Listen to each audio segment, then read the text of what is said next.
పద్ధతి మీద క్లారిటీ రాబోతుందా? లేదంటే రైతుల్లో రెండో విడత భూసేకరణలో వచ్చిన వ్యతిరేకతని ఒక రకంగా పోగొట్టుకునే ప్రయత్నం ఏమన్నా ఇప్పుడు చేస్తుంది? వాళ్ళ నుంచి ఆల్రెడీ ఈ లాటరీ ద్వారా భూముల కేటాయింపులు కూడా మొదలు పెట్టారట. వాళ్ళకి ఇవ్వాల్సిన ఫ్లాట్లే అది రిటర్నబుల్ ఫ్లాట్లు ఇప్పుడు ఇస్తున్నారట. అంటే చట్టబద్ధత వచ్చేస్తే వస్తుందని చెప్తే ఒక భరోసా అయితే రైతులకు కలుగుతుంది. ఆ ప్రయత్నం జరుగుతుందా, లేదంటే నిజంగా వస్తుందా? ఇప్పుడు చట్టబద్ధత రాకపోవడం అనేది ఏమి ఉండదండి, ఖచ్చితంగా వస్తుంది. కూటమి ఇప్పుడు ఈవెన్ జగన్ ఉన్నా వస్తుంది దానికి. ఎందుకంటే ఇచ్చింది దాని పేరు మీదనే కేంద్రం డబ్బులు ఇచ్చింది, దాని పేరు మీదనే లోన్స్ రిలీజ్ చేసింది.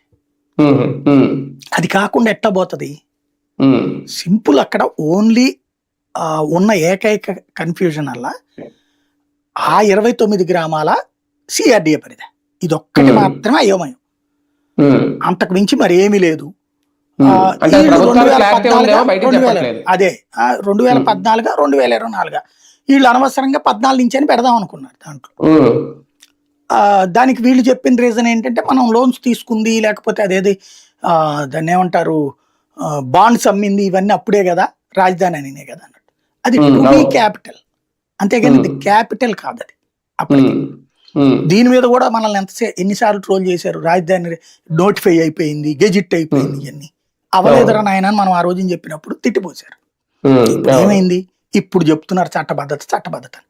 ఈ చట్టబద్ధత తెండో అని మొట్టమొదటి నుంచి మొత్తుకుంది నేనే. అప్పుడే మొత్తుకు